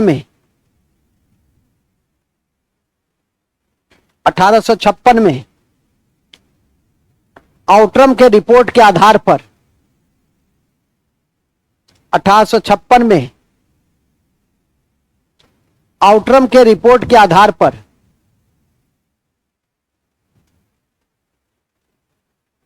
आउटरम के रिपोर्ट के आधार पर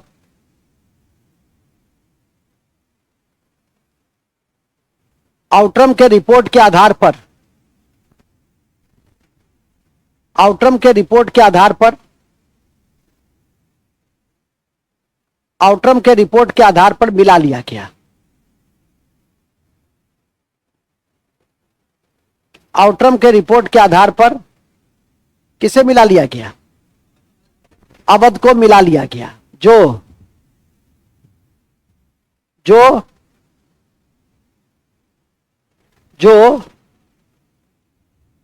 1857 के विद्रोह का कारण भी बना,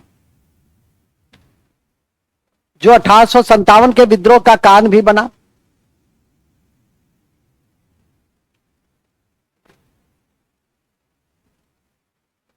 चलिए, तो इस तरह से आपका ये जो दूसरा चैप्टर है वो समाप्त होता है। और दूसरा चैप्टर क्या था? ब्रिटिश साम्राज्य की स्थापना और सुदृढ़ीकरण। सुदृढ़ीकरण का एक डायमेंशन था पॉलिटिकल, जो पढ़ लिए, और दूसरा डायमेंशन था इकोनॉमिक, एडमिनिस्ट्रेटिव, सोशल और कल्चरल पॉलिसी, जिसको हम लोग अगली कक्षा कल, उससे भी हमने सुदृढ़ीकरण किया। जैसे आर्थिक नीतियों के माध्यम से, प्रशासनिक और न्यायिक व्यवस्था का निर्माण करके, सामाजिक और सांस्कृतिक नीतियों को लागू करके, उसके द्वारा भी हम ब्रिटिश साम्राज्य को क्या किए? मजबूत बनाए। तब जाके हमारा यह अध्याय समाप्त हो जाए। हालांकि वो अलग चैप्टर है जो मैंने दिया है। अब देखे होंगे रणनीति नंबर 3, देखो 2 चैप्टर हो गया ना। पहला क्या हो गया? वो हो गया। दूसरा चैप्टर क्या था? स्थापना शुद्धिकरण हो गया। और तीसरा क्या था? British policy. तो ब्रिटिश पॉलिसी से भी अब क्या होता है? मजबूत होता है। तो ब्रिटिश पॉलिसी को हम लोग कल एक एक करके देखना चाहेंगे। आर्थिक, सामाजिक, सांस्कृतिक, न्यायिक और प्रशासनिक, एक एक करके हम लोग कल उसको आगे बढ़ाएंगे।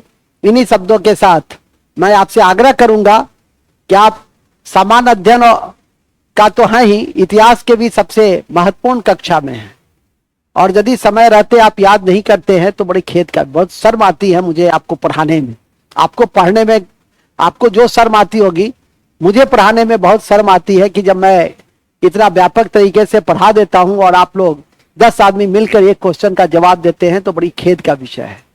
समय रहते उसे आप याद करके आए, तभी आपका भविष्य उज्जवल हो सकता है, अन्यथा मनुष्य अपने भाग्य का निर्माता स्वयं होता है। जय हिंद। आगे चलते हैं, कॉपी निकालिएगा इकोनॉमिक्स का, आज उसका हम बेस तैयार कर देते हैं। निकालिए कॉपी, कोई छुट्टी नहीं,